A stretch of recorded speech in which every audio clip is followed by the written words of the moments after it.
I think I got up to 8, and then I passed the fuck out. I woke up. Luckily, I was smart enough to have set my alarm for this. So I There was we like, oh, go. shit. Otherwise, I'd probably still be sleeping.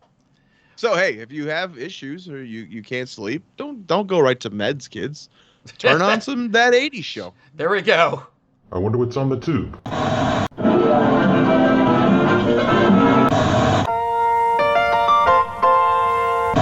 Welcome back. Thank you for being a friend. What you talking about, Willis? You are a meathead. Nothing for you.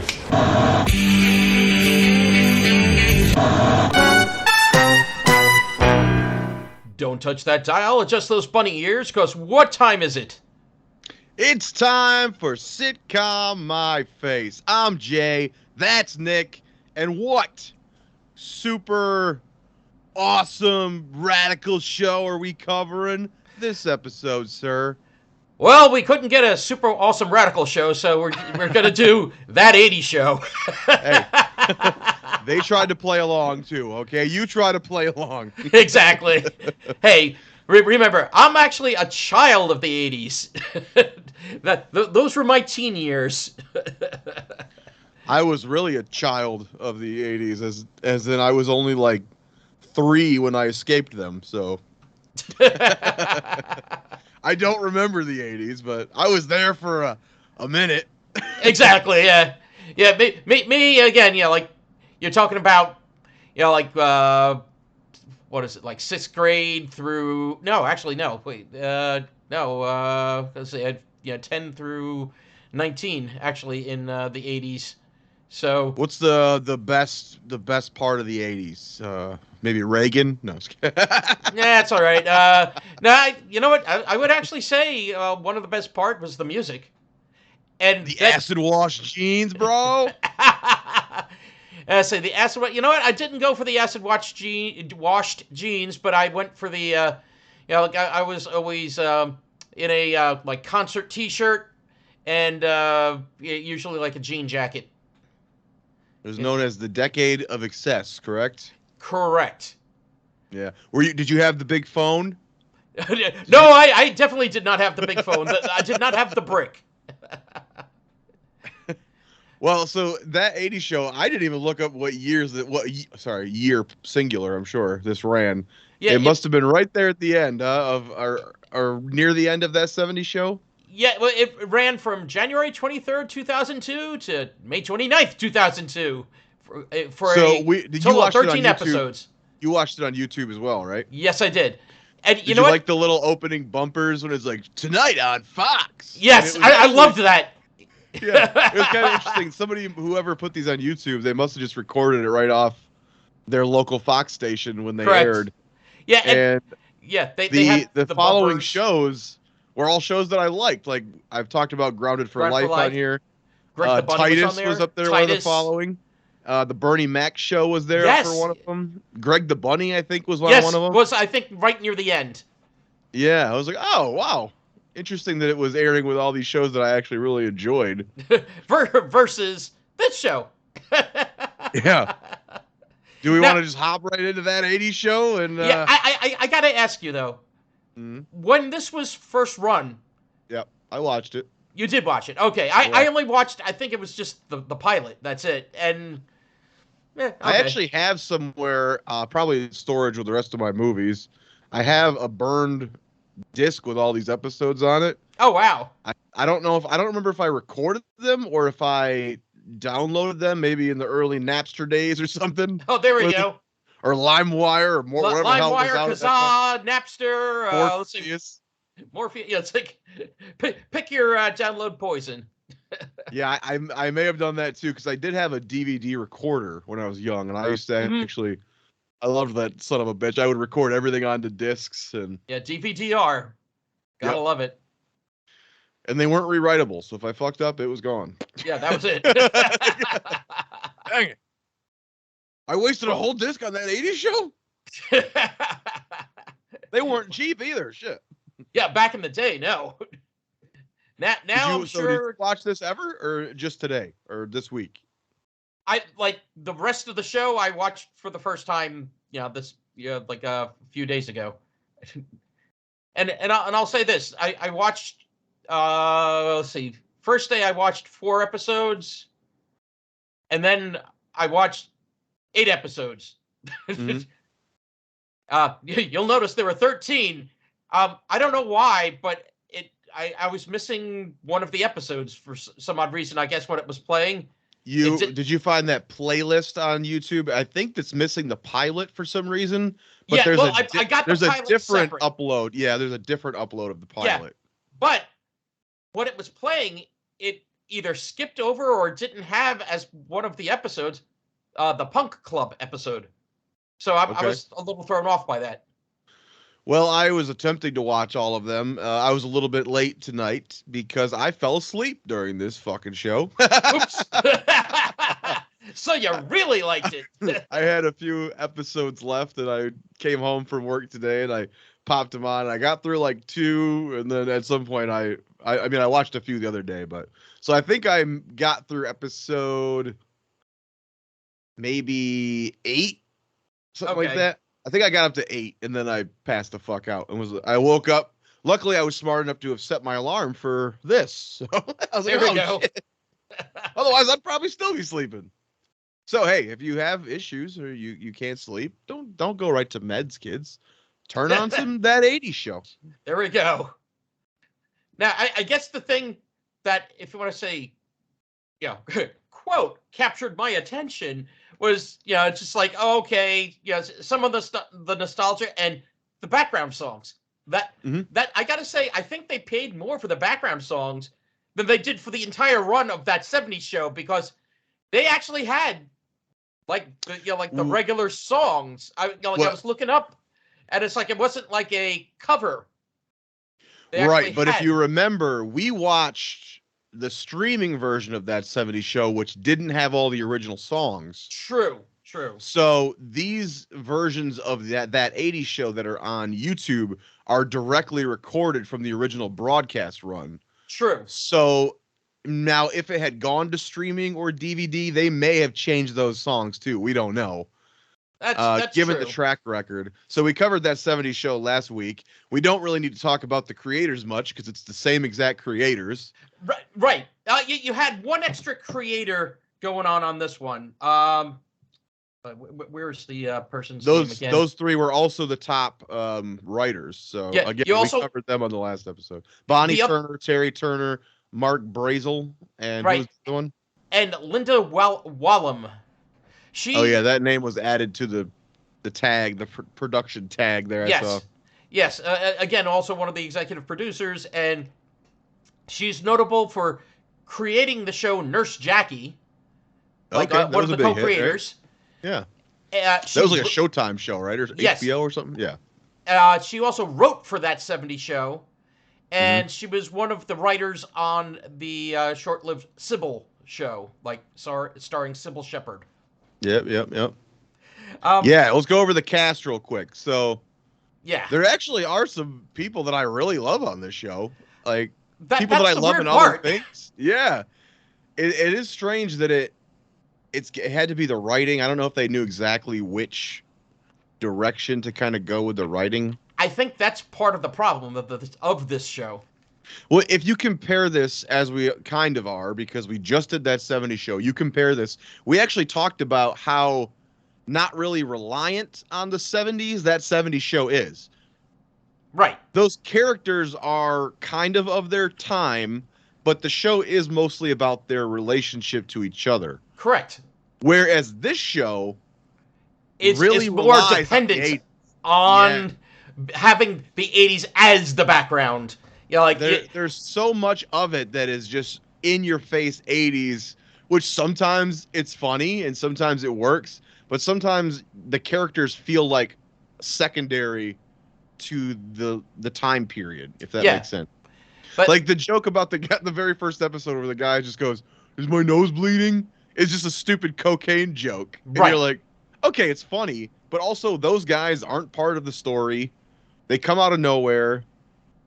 And it's probably just because the writers were like, well, we want to make a cocaine joke, but we don't want our characters to do cocaine. Correct. Yeah, so your star here is Glenn Howerton, who everyone loves probably as Dennis from It's Always Sunny in Philadelphia. Yeah. Yes. He's okay here. He's not really given much to do. He's kind of the straight man almost of this. Correct. Yeah, and he's supposed to be like, if we do some like comparison, like show to show, yeah, he's supposed to be the foreman. He's supposed to be Eric. And he had that show AP Bio, which seemed to happen. It's almost like all of It's Sunny in Philadelphia. They all kind of got their own sitcoms on different networks there for a minute. Right, and then like Mac had that show on Amazon Prime. Wasn't he on Mythic Quest, whatever that is? And something. Then the girl had the Mick on Fox, which we have to cover sometime because I love that. And he had this AP Bio. I'm sure Charlie Day had some fucking sitcoms hiding somewhere that I don't know about, but I'm sure. Apparently, he's the voice on the new Fred on the new Velma show. Apparently that show's not getting very good reviews though right now. So, but I've seen this show a bunch of times, and I always kind of forget that he's on this. It's not. I really like him. It's kind of weird that he just kind of fades into the background on this. That's the thing. The characters are not defined enough that they're actually kind of just forgettable. Not all of them. Some of the jokes are good, right? But the character development is not, and there's never any there's never really an arc. Not really. Which, I mean, I like some stereotypical cookie cutter characters in sitcoms. Of course. But it's almost like you can't have 8 of them or however many characters there are here. You got 1 or 2 in a sitcom is perfect. Someone to come in, in clutch, make that joke, close the scene. But you can't have every character be that. Right. Like for me in this one, actually, the ones that work, and I don't even know her name here, is his sister really works for me in this show. Yes, that's Grimes. That's the character that stood out to me. That character actually stood out to me. She's kind of Valley Girlish, environmental, minded, but it's weird. Yeah, Valley Girlish, environmental minded, but in the same way, also smart. she reminds me of it, like she's the proto Phoebe. That's I think the best way to describe her. She's the proto Phoebe. She's ditzy and silly, but she's not stupid, which is it's kind of interesting for her. But you look at her resume and she's in like 1 or 2 episodes of a bunch of random shit. She doesn't really have her own thing, I don't think, besides this. Really. She also apparently there was like was it 2? No, 2 unaired pilots that just didn't even make it. So it's like I guess she's the person you bring on if you don't want your show to actually make it to air. According to IMDb, as of 2021, she is a 4th-year medical student at the University of Pittsburgh and hopes to specialize in psychiatry when she earns her MD. But her last acting credit is 2013, which is, I think she's pretty good. From Go On. Yeah, and she was on 6 episodes, I guess, of Smart Guy as Nina. But I used to watch that show as a kid. I don't remember her in those episodes. Yeah, I never watched that one. Yeah, strange. She doesn't really have a lot. And maybe this show just kind of... She's like, well, I had my shot. It didn't work. It's like, that's enough. Yeah, but, I think she stood out, more as a character. Mm-hmm. Okay, let's go to... Glenn played Corey on the show, Glenn Howerton. Mm-hmm. What about June Tuesday, played by Shirley Lay? Yes, I actually really like her. Yeah, I told you, she's the star of Not Another Teen Movie. Yes, you were telling me. One of my favorite parody films, honestly, ever. That movie kills me. And she's the main plot of that show that they're parodying is She's All That. And she's that girl, the nerdy girl. Mm-hmm. And like, oh my God, you take off her glasses and let down her ponytail and she's hot, Right. Same in this. They give her the worst fucking hairdo, but when you see her with her hair down, she's a sexy gal, man. And she's very funny, actually. On this show, I don't think she's done justice. She's not written very well on here. Mm-hmm. But elsewhere, I enjoy her. I never realized. Now, me, I'm a I'm a nerd, and I Yeah, she's on like all this, Arrow, right? part of the Arrowverse, as they called it, the Supergirl show. She played basically Supergirl's sister, like Earth sister, Alex. And I know her mostly for comedy. So how was she on there? I enjoyed her character on that show. Like, she was actually really good. Like, one of the standouts from that show. Now, She have any other? Oh, she's on 114 episodes of Grey's Anatomy. Wow. Yeah, she's 126 episodes of Supergirl. Yeah, so she definitely has a media resume than Katie, played by Tinsley Grimes, but yeah, this is kind of her footnote almost. She's done a bunch yes. of shit that she was on a lot more. Okay. Let's go to one of the characters that I don't know. I didn't really get into, and that was Eddie Shin playing Roger. You know, I was watching it and I go, they hired this guy because he can dance. This motherfucker can dance, dude. Yes, that was the thing. I'm like, well, he definitely can dance, but it's just like his character is so one-dimensional in this show. Like he's hot for the ladies. He wants to be a yuppie, and he's a car salesman. If you pay, I was gonna say, if you pay attention to his part of this show, is to represent the excess of he's all about the money, the greed. He's the greed is good guy in this fucking show. Exactly. It's like, he's also got to wear parachute pants, even though they're not practical, and it causes him to slip off of most furniture. That was one of my favorite bits on any of those. Every time he sits on the couch, he slides right off the damn thing. Yeah. I don't hate him. I didn't really mind him. It's not that I hated him. It's just he just didn't really add much to the equation. No. Except the dancing. That really was it. Yeah, he was. Whenever they were at that little bar they go to, he was dancing his ass off. Yeah. Like, I could see that's probably why he went into the audition and he danced his little heart out and they hired him. It's like, okay, well, at least he can dance. What else is he known for? He's on 30 episodes of Alexa and Katie, or 39 episodes, sorry. One episode of a bunch of stuff. He's on 4 episodes of The Man in the High Castle. He's got a very long resume, but a lot of one-episode things. He's on 9 episodes of the Ray Romano show, Men of a Certain Age. Right. I don't think that lasted very long either. No, I don't think it did. Let's see. Yeah. Was any more mains? I think. I like how I combined Romano and Barone. Ray Ramone. I was like, why did I say? Oh, that makes sense again. Okay. Yeah. Now, this is all I really know him from. Brittany Daniel as Sophia. Yep, I mentioned her on our last episode. She's Eric's cousin on that episode. That's what she was on, looks like 99 episodes of The Game, which I've never seen that show. She's in a few movies that I really like Club Dread. She was in White Chicks. A lot of people probably remember her from White Chicks. She was also in the Wayans Brothers movie Little Man, which I've only seen once and don't remember much about. She did. So 2 Wayans productions. Yeah. Now, the weird one I saw on here was her very first acting credit was on the new Leave It to Beaver. Yeah. Zorigna #1.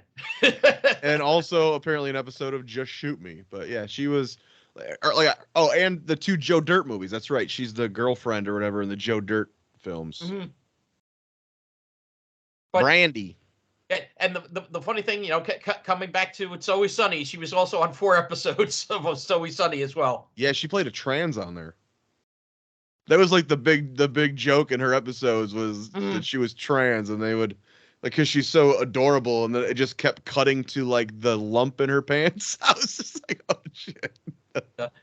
One of the early ones too, because I restarted Always Sunny, and she was on a pretty early episode of that. Well, the interesting part is, okay, so on that Sunny, she's playing trans. Here, she's playing bisexual. Like, just came out bisexual. Oh, right. Her whole joke is that she's she's the ex-girlfriend of Corey. Corey, but trying to get with his sister. Yeah, she's got the hots for Katie. And also in one episode dated their dad. So right. Well, like she posed as his date to sell him a hot tub. Yeah. Yeah. Well, yeah. Not just to sell him a hot tub, but also so he could get like revenge on on his ex-wife, but his ex-wife didn't show up to the to the event. Let's get to one of the other prime players, Margaret Smith as Margaret or Maggie. Yeah, she's Margaret the owner. Smith runs the record store they work at, the two. Yeah, Permanent Record. Now, isn't it weird though that the end of that 70s show, which would have been the seasons kind of after this, that they all worked in that record store, right? Didn't Hyde and Fez and Randy all work in the damn record store? Mm-hmm. And then they again attempted to place it in a record store. Record store. Yeah. So it's like, hey, we have success, doing a record store. Let's just keep at it. It's like, you want the music? Yes. Well, actually, my thought was they tried the record store here, and the show got canceled, and they were like, well, we really like the record store setting, so let's bring it over there. Oh, that's true. Yeah, because I guess it came here first. But, yeah, not done as well. We'll say that. Versus the That 70 Show iteration. Well, and they used records for everything, for transitions. Which at first I really liked, and then it just got so old and boring and repetitive. Like if they're transitioning between scenes, it'll say later. They'll make the later at wherever, later at someone's apartment. It'll be the record cover. Yep. Yeah, I liked it. Like you said, when it first showed, I'm like, wow, that's like pretty novel. And then after a while, it's like, oh, it's cute. That's the best I could give it after a while. It's like, it got repetitive. Even the opening theme is them flipping through records of the people's faces. Right. So you're doing it for the theme and the transitions. It's like, come on. And actually, here's one of the things that we normally hit on: the song. I mean, it's got an 80s vibe, but it's not a good song. Yeah, it's by Killing Joke. It's called 80s, but all it is a snippet of the song. Living in the 80s. Yeah, and it's like over and over again. Living in the 80s. It's like, okay, it's like you said, it's got the vibe. Like musically, it's definitely 80s. Well, again, so reliant on the 80s that their theme song has to tell you it's the 80s. Right. So yeah, I was very mixed on the theme song. I liked the music part of it, but I did not like the it's like living in the age. It's like, okay, yeah, that's the best you can get. Margaret Smith doesn't really have a lot of TV credits either. No, she doesn't. She's more of a stand-up comic. Yep. I remember way back I used to always watch Comedy Central Presents, and hers was very funny. I remember seeing her special and go, it's very funny. She was funny, like on her thing. Also, I remember when HBO used to have like periodic like comedy specials, and there was one that was called Women of the Night, and it had not that, but it had on Margaret Smith, it had on Ellen DeGeneres, who was a new comic at the time, it had on Rita Rutner. Let's see who else was on that one. I know I'm missing somebody, but like. Those were three of the main ones I remember from that show. It's like, oh my God. Yeah. It's like, well, I know a couple of them went on to stuff. It's like, what happened to Margaret Smith? Oh, this. I liked her as a stand-up. And tell me if you can kind of feel it on here. She feels very nervous. Like she doesn't feel like she's very confident in this. With the camera, if you want to say. Yeah, she's not. The way her character's written is she's supposed to be the snarky, sarcastic character, and she's you kind of get like an insecure vibe, which makes her character not work for me. Right. Yeah. Because that kind of character needs to have the confidence almost. Yeah, I totally agree. And it's like, and she's like portrayed supposed to be as like scheming, like the whole thing with the it was the second episode, I believe, with the the candies for Valentine's Day. And it's like it's saying, oh, the one sent it to the other, and the other sent it to the one. Yeah, it's like Yeah, they do everything but have her look right at the camera and go, like, exactly. It's like kind of awkward a lot of times, and almost like when she's walking into scene, it just doesn't flow right. It seems like she doesn't quite know where to go, or I don't know. Mm-hmm. But she's not an actress, so I can't be mad at her. But same thing when she would bring up like, oh yeah, like she also has like a history with so many musicians and that. It's like, oh yeah, like playing poker with Don Henley, or it's like, and like apparently one of the things that they used in the one episode was that she was a fill-in for pyrotechnics at a Pat Benatar show. And what didn't Pat? I think Pat Benatar came in right before I fell asleep. Pat Benatar actually came in on that show, and Neil Giraldo, who is Pat Benatar's wife. How about husband? And he's the guitarist for her band. That was one of the last things I remember watching before I passed out, was seeing Pat Benatar. Yeah, and it's like, it was like, again, cute. Like a little haha, but it wasn't like it's like, oh without you setting me on fire, Neil over there wouldn't have put me out, and we fell in love from that point on. It's like, all right, yeah. What would you say your favorite episode of the ones you watched was?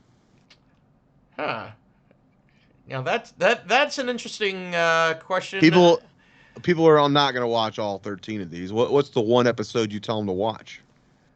Let's see. There was the Star Search one. Let's see. I like how Margaret Smith she has a credit in Goodfellas just as school guard. I don't remember that.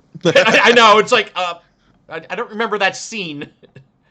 Let's see. I think Beach Party is pretty decent. That's one of the later episodes.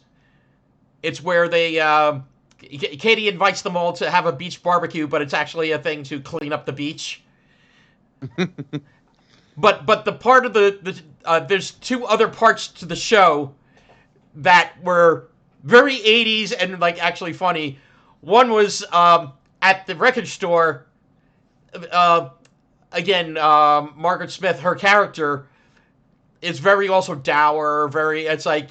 Yeah, if you're into happy music and that, she'll just like tell you get out. One of the customers comes in. It's Debbie Gibson of 80s music fame, and she's into musicals and like very happy music and such. And she basically tortures Margaret Smith with soundtracks. Yeah, someone will come in and go like, "Oh, where is so and so?" Some random artist, and then she'll be like, "In my ass." Exactly. Like, that's not really a joke, but the other thing was another company is thinking of purchasing RT's company. RT is the dad, by the way. We haven't even gotten to his character. It tells you how much how great his character was. But he's thinking of selling his company to like one of his competitors, and the company is fronted by Morgan Fairchild. Talk about 80s. Exactly. And the funny thing is, like, she and Sophia basically have a back and forth like some of the old like Dynasty and Falcon Crest and like all those old soap opera-y shows. Like, they slap each other. The two of them just go at it here, slapping each other. I'm like, oh my God. Yeah, the dad is played by Jeff Pearson, who I actually like in a lot of stuff too. He plays the same character here that he basically was on the Married with Children ripoff, Unhappily Ever After. Right. Only he's not talking to a puppet. But yeah, like I wasn't into his character. It was very throwaway for me on this show. The one thing I will say about this, especially coming from the same people who made that 70s show, they didn't just do a carbon copy, which I kind of like. It would have been real easy to take the same formula, the family, the friends, throw it in the 80s. Exactly. And they didn't quite do that. They tried to make the characters pretty different. I wouldn't say any of these are really 70s show characters. No. The dad is the one. He's the single father. I would say he's almost the exact opposite of Red Foreman, which is, I mean, Yeah. a good choice probably.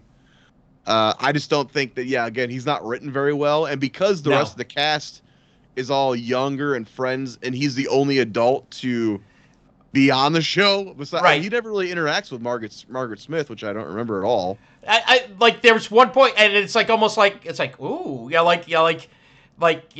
likes her, and it's like oh okay. Was that but- that must have been a later one I didn't see. Yeah, but nothing comes from it. That's the thing. That's the thing is he always feels like he's tagged on with his kids. Yeah, well, one of the episodes, like he's a little down and such, so they take him out to the club that they all go to. Yeah. Yeah, like he starts meeting like all these young women. It's like okay. And his nickname is like some young. Yeah. Like the bartender, as they would in real life, gives everyone nicknames or whatever. And here comes like some young, and they look over and it's their dad.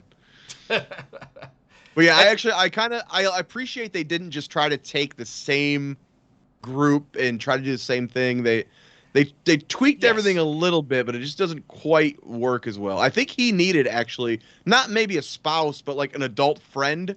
Correct. To have more stories with. Yeah. Right? Well, just like again, Kitty and Red, they had the neighbors. Right. He had nobody. Yeah, he needed a Bob, basically. Yeah, he needed a Bob. The closest. But, I mean, he was funny when he was doing. He's still doing his Al Bundy ripoff in this kind of. Yeah. Just not as big of a prick. But yeah, Unhappily Ever After, he was again in the family unit, and actually for the family, I do like the brother sister here because they're not your typical rivalry brother sister. No, they they're actually not. like each other. They're friends. Exactly. Which is not usual for a sitcom like this when you actually have other friends. So Correct. Again, I think the sister is like the standout for me because she's not written like a lot of the other sitcom sisters. It's very true, and she, as like on one of the episodes they show, it's like she's also kind of the glue that holds everyone together too. I think that was one of the ones I laughed the most at was the one where she goes to Cancun. Yes, yeah, she goes to Cancun. She wants to that pay was off great. her credit cards. That's also the one with the parachute pants where he keeps flying off the couch. Yes, yeah, that was a very funny one.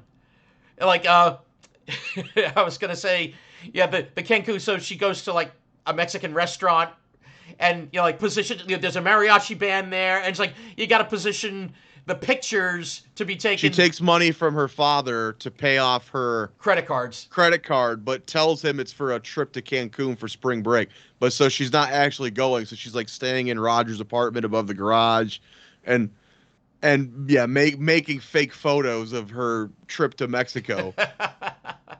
But again, like with the dad, his storyline is kind of the dumbest part of that episode because they make him so fragile that as soon as his daughter, who takes care of him, takes care of the house, is gone, he doesn't have to know how to do anything. He's just a lump who sits there and wants to smoke cigarettes and have no pants on. Mm-hmm. And that's a whole story for him. That's not him just sitting there being lonely and smoking is his storyline. It's not funny. It's not interesting. He could have done anything. He could have been like, "Oh, I can bring women home now," or anything else would have been funnier there. But the rest of it, I thought, was at least it kind of included all the characters. Yeah, I could see there's potential here, but the characters are so thin that very much so. Now, let's actually get into some of. They tried to like throw boatloads of also guest stars in that, and just to like. It was more interesting, I think, looking up some of the guest stars to see who they were or what they were from. I mean, I'm not huge on 80s music either, so maybe I didn't even recognize some of the people who were guest stars. Because I don't remember going, oh, there's a lot of guest stars, but let me know who you got. Okay. Besides Pat Benatar we saw. But. Yeah, Pat Benatar and Neil Giraldo, those that's one set. Again, Debbie Gibson, that's another one. Debbie Gibson's arch rival Tiffany was actually in the Punk episode. Yeah, it was interesting also this year at the Garden State Comic Fest. Tiffany was there. I didn't Were you a understand how. Tiffany fan? Yeah, she was all right. Like, Did you want to get your hands on that? Huh? Did you want to get your hands on that? Hey, you got to consider though. She's actually close to my age. You put on them glitter gloves and went after her? But all you spread is hush money with that dirty glitter glove.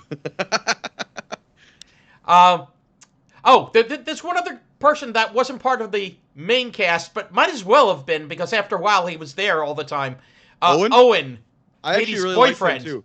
I liked him too. He was like the sailor who was away, the boyfriend of Yes. What's the sister's name again? Katie. Katie's boyfriend, and I thought when he was there, he was very funny. Mm-hmm. And he was on. He definitely has like a decent resume. Like Josh Broughton. Yes, Josh Broughton, and he was in. I saw he was for a second. Like I had seen he was in Dumb and Dumberer when Harry met Lloyd. I'm like, oh no, don't tell me he was one of those two. But he's another on character. The miniseries Dahmer, though it just came out. Yes, he was in Played Dahmer.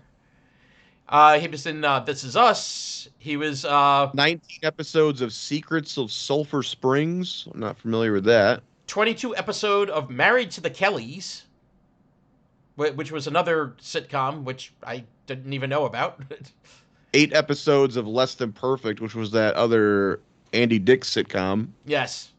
Ooh, sorry. And just like a lot of like one to like actually he was his first credit is Spin City, 1 episode. Yep. And this is only his 3rd credit, so yeah, he definitely had a lot more credits after that 80s show. One of the characters on this, Venus, was played by Simbi Kali. Do you know that name? Mm-mm. Well, she was Nina on Third Rock from the Sun. Oh, Nina. Oh, can you? Yeah, same creators, so that makes sense. Yep.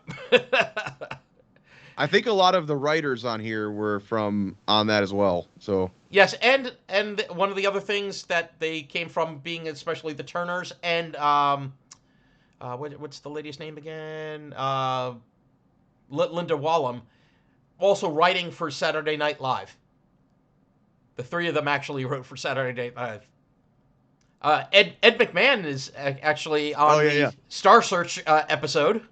I think that's the one I woke up was playing when it was on. I heard Ed McMahon's voice. Let's see. When the record store catches fire and they have to redo things, the decorator, for the redo of Permanent Record is John Taylor.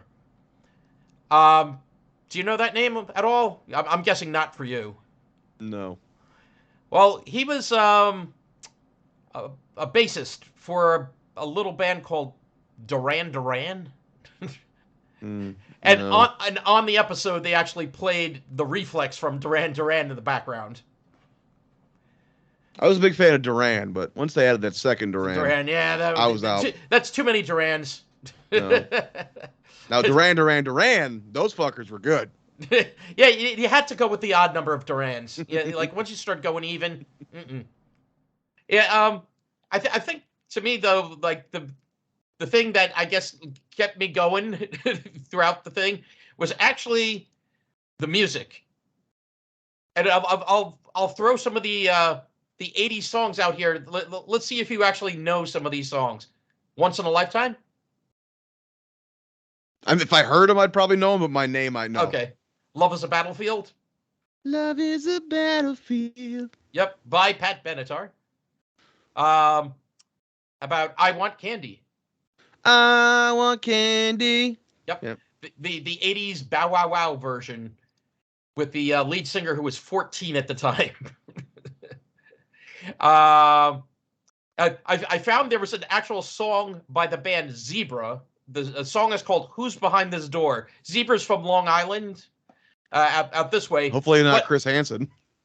No. Why don't you have a But- seat? Ah! Yes, who's behind the door? Oh! Not but- again.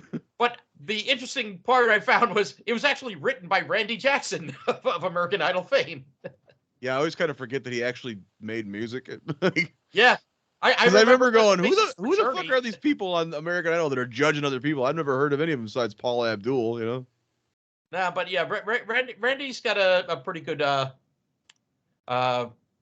what do you call it, resume. No, you what didn't about say it right. He's got a good resume, dog. Dog? See, come on, Eileen. I will not come on Eileen. What the No, fuck, no, dude? no, I don't even know Eileen, you sick fuck. Not the movie from the list of things from Clerks. Was that on there? Yeah, that Oh, was no one of shit. the, I didn't even yeah, remember. that was one of the That's funny. the name of the movies that That's funny. that they See, me and that- Kev Smith think just alike, huh? but let's see, Rock the Casbah. Oh, yeah. Something like that, right? yeah, exactly. They're like rock, wasn't there like rock the Casbah? I don't remember what they say in that part. If Shareem don't like it, Rock the Casbah. Yeah, it's the Clash. See, Iran by Flock of Seagulls. I ran so far away, Yep. couldn't get away. One of the funny also moments was they played the song "Up Where We Belong" by Joe Cocker and Jennifer Warnes, and Yeah. what's his name? Owen in his Navy outfit picks up Roger because he's hurt his ankle and is carrying him like officer and a gentleman. Right. So we mentioned that 70s show. They kept all their references 70s and prior. They tried to. Yes. Was that? Did you catch that for this show as well? Yes. Oh, I was going through the soundtracks. I'm like, yeah, they pretty much kept 80s. No, I mean even like not just music, but like movie references and TV show references. Yes, some of the things actors. Yes. They kept their referencing 80s. Because it's not like when you watch that 70s show, they're doing fucking Matrix jokes or something, you know? Right. They kept it all before that, so. No, Yeah, I no, didn't really catch any that were dated too late, really, in this. But we don't have a clear year in this either, right? No, and that's the thing that threw me off for the fact of, it's like at the one point, I thought they were saying that it was like 1983, and then all of a sudden The Cancun one, they say spring break of 84. It's called that, I think. Right. So it's like, yeah, I couldn't pin down an actual time frame when this really is supposed to be happening, because I was trying to see if if the music in the background made sense for the fact of, it's like, oh, well, this wouldn't have come out yet. But if you go by that episode title, I think it's called, at least on YouTube, it is called the Spring Break 84. mm-hmm. So I wonder if there's any music that would have been after. I bet you there is, but wouldn't be surprised. But I think the song I was most surprised to hear playing at permanent record in the background, and I had to do a double Barbie take, like, Girl? No. They fucked up. They fucked up. What? Do you know the heavy metal band Accept? No. Okay. Oh. Well, their big hit from back in the 80s. Not that it was a big radio hit, but if you were into metal, you knew the song "Balls to the Wall." And I'm like, wait, How's it go? Sing it for me. Basically, balls to the wall, man. Balls to the wall. It's So like when Randy Jackson covered it with balls to the walls, dog. But yeah, like I was like thrown off by that one. I'm like, wait, how did not only how did Accept get into an episode? How did that song get in? Like with the lyrics, balls to the wall. And That's like, usually a moment where like a creator or something's like a fan, like a yeah. And it's like, okay, we'll sneak this one through. I know a lot of directors will talk about like, oh, I really wanted to work that song into my movie or whatever. Like or mention of something, yeah. Say it was like the Norm Show theme song. I sent you what the original song was, and on the commentary, Norm just goes, "I always loved that song as a kid, so I just told them that's what I wanted my theme to be." So sometimes it's just as easy as that, you know? Because they were like a Canadian group, and he was Canadian. And one of the songs by one of my heroes from the '80s, "We're Not Gonna Take It." We're not gonna take it. That one? Do you know the band that did that one? We're not gonna take it anymore. Is that the one? Yep, that's the song. No, I don't know who sings it. No. Twisted Sister. Oh, okay. Yeah. But why I say again, one of my heroes back from the '80s, he was actually one of the people that went to Congress. Yeah, what episode we talk about that on? We talked about that on one episode. I don't remember which one. Wait, hold on. I'm thrown off now. Huh? We talked about that on this show. Oh, okay. I don't remember which episode it was though. Oh, okay. Our episode. I thought you're talking about that 80s show. I'm like, no, on our show here that we're doing right now. Yeah, but where he actually went to Congress with Frank Zappa and John Denver and fought against the PMRC about censoring music. So, if you've been listening to our show, let us know what episode we discussed that on. I don't remember. We're too old to remember. I grew up with that 80s show. I mean, no, the actual 80s. I grew up with that 80s show for 13 weeks. So you were an 89 baby, huh? I meant this show. I was born in 86, but the very end of 86. Oh, okay. Yeah, I mean, like I said, my formative years, 10 through 19 there, was that was the 80s, because I was born on a 0 year. So you said that does this only feel nostalgia because of the music for you? Because everything else just kind of feels, it doesn't feel as authentic 80s to me as it feels like forced 80s. Yeah, that's the thing. It doesn't feel authentic 80s. There's just bits of nostalgia. Again, part of it being the music in the background, part of it being some of the things people are wearing. Now I'm gonna be shocked if you like this better than that 70s show. Oh no. Okay. No, hell no. Okay. I'm like, you're about to put this at like one above that 70s show. I'm like, what the? Okay. No, I would not do that. Believe me. Do we have anything else to cover on this show?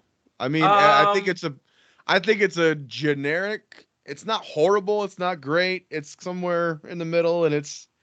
This is what I'll. It's like if you want a little bit of 80s nostalgia, but it's basically like eating soda and Pop Rocks. Well, and you thought it's basically that's what you're doing. And okay, you're done. Just don't do it with Drano like in Urban Legend. Yeah, no, don't do that. They have that bit in that movie where they talk about the urban legend of drinking cola and Pop Rocks and how Mikey died from it. Yeah, he exploded. So in the movie, but the killer pours Pop Rocks down his throat and then pours fucking drain cleaner. But you said that in your head you thought you remembered it way worse. You said you watched one episode and kind of remembered it way worse. I watched the pilot, and rewatching the pilot, I didn't think the pilot was that good either. Yeah. It's like, and you know what? It's like when we were talking last time about that 70s show, I wasn't too keen on that pilot. Again, your pilot, you're getting all the characters in place, lining everything up, settings, etc. But yeah, I think this one did even worse. So yeah, actually, the director of the pilot we talked about was the same director, David Traynor, who did most of that 70s show, all except for their pilot. And then they handed this show off to Terry Hughes, who's actually a film director for lots of TV shows, including way back to our friends at Third Rock from the Sun. He did some episodes of that. He did 22 episodes of the Whoopi Goldberg series Whoopi. He did recent shows like Man with a Plan, which stars Matt LeBlanc, 10 episodes of that. He apparently directed the Golden Girls special in 2021, Forever Golden, a celebration of the Golden Girls. Oh, wow. He did he did one episode of That 70s Show, so he must have directed the pilot of That 70s Show. I think you're right. Because, So- like you said, Trainer did, the rest. Oh, he did 108 episodes of Golden Girls, directed. Oh, nice. 8 episodes of Square Pegs. Really? Ooh. Yeah. You know what? So he's got a lot of random TV shows that I've never heard of too, but some Now, good ones in there. Have you ever watched the show Square Pegs? There was Sarah Jessica Parker. Yes.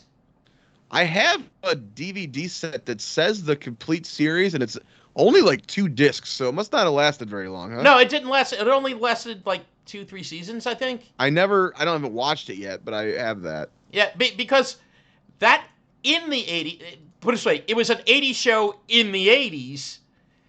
I actually remember enjoying that show. And that was more, to me, 80s setting because it was happening as as we were living it at that point. He directed 17 episodes of All American Girl, which I think was that Margaret Cho's sitcom, I think. It might have been. Yes, that was Margaret Cho's sitcom. He did 100 episodes of Third Rock from the Sun. 100. Damn. And probably his most shining credits, 2 episodes of 8 Simple Rules. There we go. But no, I mean, 100 episodes of Third Rock from the Sun and 108 of the Golden Girls. He gets a pass in my book. Oh, yeah. No. I get a pass in my book, bro. But yeah, I don't know. What would you say overall about this show? Like I said, for me, it's like if you want bits of 80s nostalgia, here's some 80s music in the background, and I think it's an interesting show. I think it's an interesting show more on paper and the fact that it exists than it is to watch. I think it's got some very talented people on there that I love a lot and other stuff. Yeah. So it is kind of interesting to see them kind of earlier in their careers. I wouldn't say it's a very well-written show. A lot of the characters are not that great. I'm kind of sad the sister is our favorite character, and she didn't really do a lot more. And I know. I mean, that's the imagine crazy you part. go into surgery, though, and was it Pittsburgh she's in, and all of a sudden she's your surgeon. You're like, oh, holy shit, I'm in a fever dream. But no, so this is a weird case where it happens occasionally, but not that often, where it's not really a spin-off. No. But it's clear that it's trying to be in the vein of, like, how often does that they were trying to take the energy of that 70s show. It's like, hey, well, let's just flip decades on it and create a new setting, and we have a new show.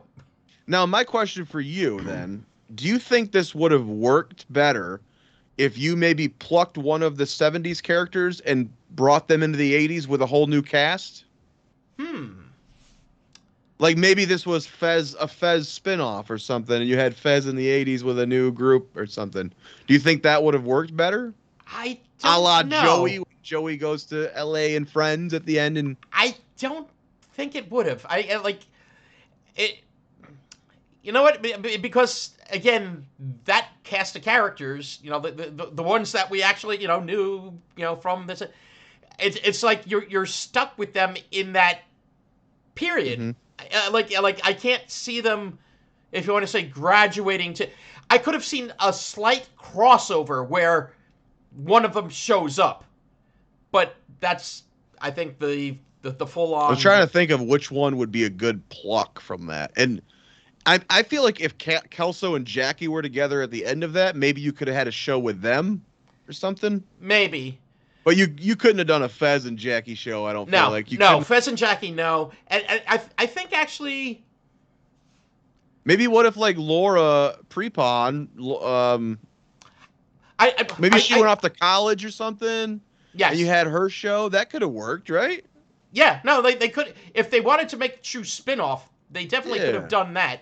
But as far as that 80s show, like if you wanted something 80s setting.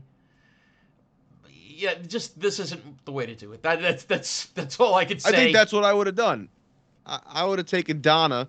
I would have sent her off to college, set it in the 80s after the end of that 70s show, and have it be that. And that, Yeah, I feel like because that might have been more fun. At that point, you're also talking, okay, the college, the dorm, like her classmates, roommates. You can still have the record shop. She could work in the record store. Yep. You could still do a lot of the same beats. Exactly.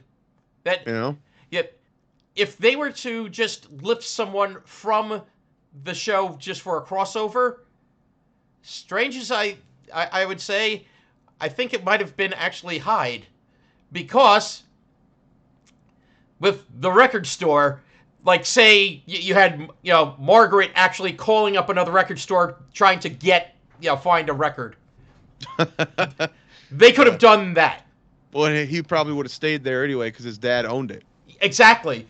So yeah, that's what I mean. It's like if there was any potential of a crossover, that probably was it. But yeah, it's just they were looking for the 80s formula, but unfortunately they got New Coke. That's the formula they got.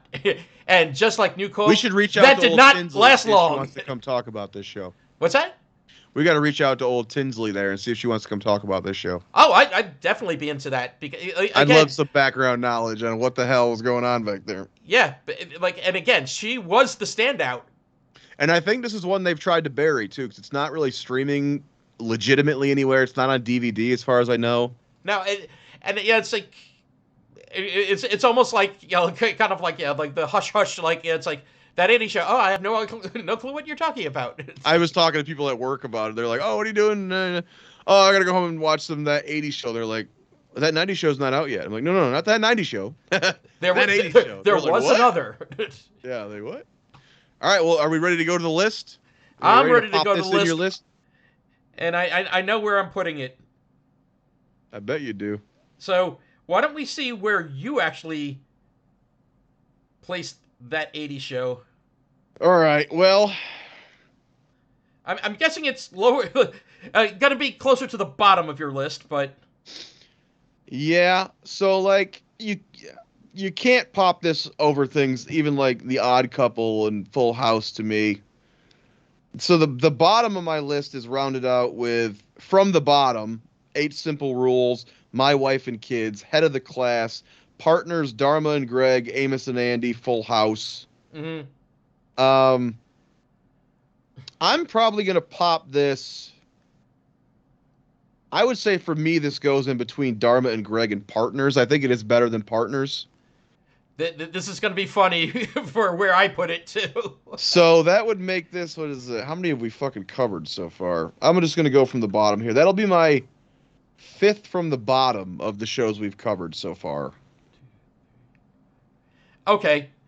Well, for me, it actually ranks 4th from the bottom. Okay. So you actually have it a little higher, but I also have it right ahead of Partners. I have it right ahead of Partners. Partners is a good comparison because it's also one season. Yep. You have these talented people who just weren't utilized. In the correct way. Yeah. Yeah, and I have it ahead of Partners and below Full House. Because remember... Well, and looking at the two, if you just hold us up against Partners, there was only really one episode of Partners that made me laugh out loud. This one at least had a few sprinklings of laughter throughout. Yeah, and let me guess, the Partners episode, that was the one where like he was Sleepwalking. sleepwalking. Yeah. Yeah. that was great. When he's in the camera doing the Paranormal Activity, Yep. I fucking lost it. That's when I belly laughed out loud at that. That shit killed me. But yeah. That was the only episode of that show that really did anything for me. This one, it's not amazing, but it's got moments that are fun. It's got moments, and like I said, for me also like the nostalgic touch. It definitely has a good soundtrack to it, except its theme song, which is the odd part. But they got lazy with them transitions. They fucking made the same thing they're opening and just A show like this, I need to keep it amped up. I feel like, especially like when they go to the dance club and then you're just cutting back to the house. You're like, Yeah, you're losing energy, people. Yeah, and by the way, I was so disappointed because with the dance club, I'm like, shit. Like I remember there was a point when I think 18 or 19 was when you could get into the clubs, because from what they were talking about with like some of their ages, I'm like, oh wait, hold on, yeah, like that person's not legal yet, but yet they're at a club. Oh wait, I guess they you are have a legal. dance square, bro? Huh? You have a dance square? No. One character's just got the square of a carpet in his living room when he dances on it. No, I think it was like, I don't think it was even a carpet. I think it was Like tile or something. yeah, like tile or like laminate flooring or something. But yeah, it's just like, I'm like, wow, yeah, we had some clubs that were open, like an all ages club type of thing, but yeah, not place doing shots and drinks and stuff like that. Ah, the sweet days when you go into work the next day after go to school and you still have that stamp you can't get off your hand. The minor stamp. Or the big M in fucking Sharpie. No, it's W for winter. Not an M for minor. But yeah, that was the only thing I was like, why didn't we have clubs like that? It's like, well, yeah, because the legal age when I became, it's like, oh, it was 21. Where did this take place? Was this Wisconsin as well? No, this was San Diego. Oh, okay. I didn't really pay attention to that, I guess. Yeah, and that's kind of the other weird thing. It's like where I think the setting plays more prominently in that 70s show. This one, it's like, oh yeah, by the way, it's San Diego. Yeah, I don't remember them. They must have mentioned it if you knew it, but Yes, they mentioned it, but it's just, I just Googled San Diego sitcoms out of curiosity. 9 best television shows set in San Diego. Was this one of them? Simon and Simon, The Real World San Diego, Drake and Josh, The Fosters, Pitch. I've never heard of any of those, I don't think. Well, Simon it Simon says I 9, know. but that don't feel like 9, and the list is over. So, I don't know. But Veronica Mars, Terriers, I don't know that Renegade. one. Terriers. Renegade sounds familiar, but I don't know. That's the Lorenzo Lamas show. Oh. Terriers was the other Fox show. It had Donald Logan in it, I think. I think it was a Fox show. Oh, God. We're going to have to do Grounded for Life one of these days. I was going to say, was he like sort of like in one of those like break glass in the case of emergency? Hey, Donald, we need someone for another sitcom. Logue played a hapless private detective. And Raymond James played a recently reformed petty thief. The two starred an unlicensed private investigation business together.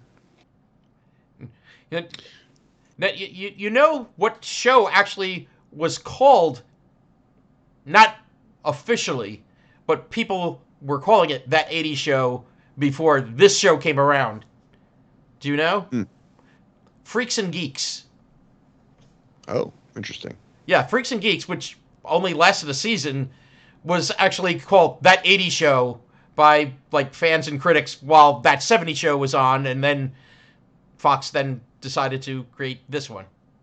Well, they said, I don't know if we mentioned it, but they said they've named it That 70s Show because they figured that's what everyone would just call it. Yep. They wouldn't remember the name anyway. They just go, that 70s Oh, yeah, show. that 70s show. Yeah. But now, actually, next episode, we should be covering, or what we're going to call it, like, boot that reboot. We're going to compare, like, Night Court reboot and that 90s show. That 90s show. And we're going to kind of see which one did it better. And yeah, well, hopefully it'll be a good contest, not a, well, if we have to, I guess this is better. If you had to pick one of the two to be good and continue, the other one's got to go away. Which one do you hope is better? Oh, dear Lord. I'm hoping. Would you rather? I'm hoping Night Court. I'm hoping Night Court, but. Me too. Yeah, because like I was more apt to Night Court, back in the day than that 70s show. So if you're interested in learning more about those shows, come back to the next episode. And Night Court is basically Tonight. premiered as we started tonight. And I'm assuming it'll be on Peacock. If it's there tonight, I might go watch it after this. If not, maybe tomorrow. And that 90s show will be on Netflix, I believe, the 19th. So I think that's Thursday. Excellent. Cool, man. Excellent. All right, sitcommyface@gmail.com. Twitch. Find Nick here at netnick191. Me on Twitch, Bidwell Fog. You can follow. What's your netnick191 is also your Twitter? Yes, it is. Mine is Bidwell Fog. And let's see, facebook.com/sitcommyface. You can go to our Twitter, sitcommyface.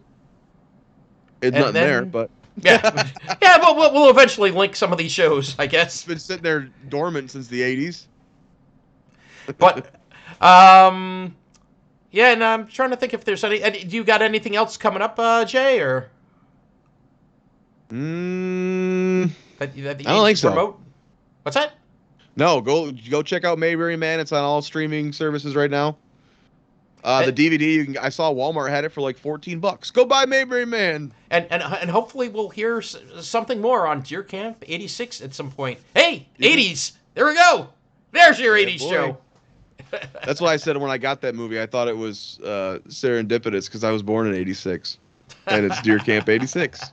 There we go. Nice, nice. All right, well, for that sitcom My Face,